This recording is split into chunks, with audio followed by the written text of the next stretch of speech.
இனிய மதிய வணக்கம். இன்று எதை பற்றி பார்க்க போகிறோம் அப்படின்னா, மைவைத்திரியில் இருக்கக்கூடிய 87 வகையான ப்ராடக்ட் இருக்குது.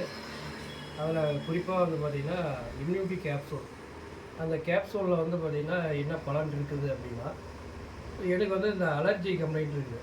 மழை காலம், பனி, கூல்ட்ரிங்க்ஸு, இனிப்பு வகை, இந்த மாதிரி எது சாப்பிட்டாலும் வந்து பார்த்திங்கன்னா தும்பல் வந்துக்கிட்டே இருக்கும். அதே மாதிரி வந்து சளி தண்ணி மாதிரி வந்துக்கிட்டே இருக்கும். இப்போ கடந்த ஒரு 3 மாதமாக வந்து இந்த கேப்சூலு மூட்டப்பாக சாப்பிட்டுருக்கிறேன்.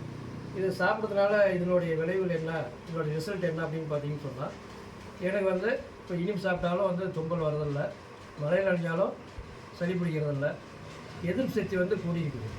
ஏன்னா இதில் ராஜ மூலிகை வந்து பார்த்திங்கன்னா, இதில் இந்த கேப்சூலில் 29 வகையான ராஜ மூலிகை வந்து அடக்கி ஒரு கேப்சூல் வடிவத்தில் நம்மளுக்கு கொடுத்துருக்குறாங்க. இதை வந்து தொடர்ந்து சாப்பிட்டுருக்கிறேன். டெய்லி காலையில் 2, சாயந்தரம் 2 தொடர்ந்து சாப்பிட்டுருக்கிறேன்.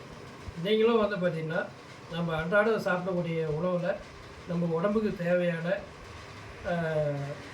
சத்துக்கள் வந்து இருக்கக்கூடிய பொருள் நம்ம எடுக்கிறது இல்லை.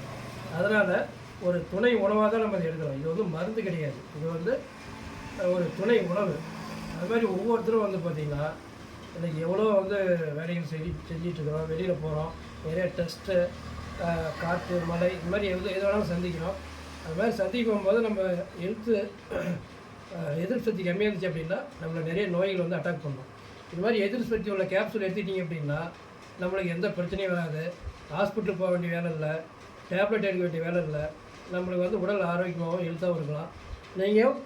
நீங்களும் வந்து பார்த்திங்கன்னா எடுத்து பயன்பெற மாதிரி கேட்டுக்கொள்கிறேன். நன்றி, வணக்கம்.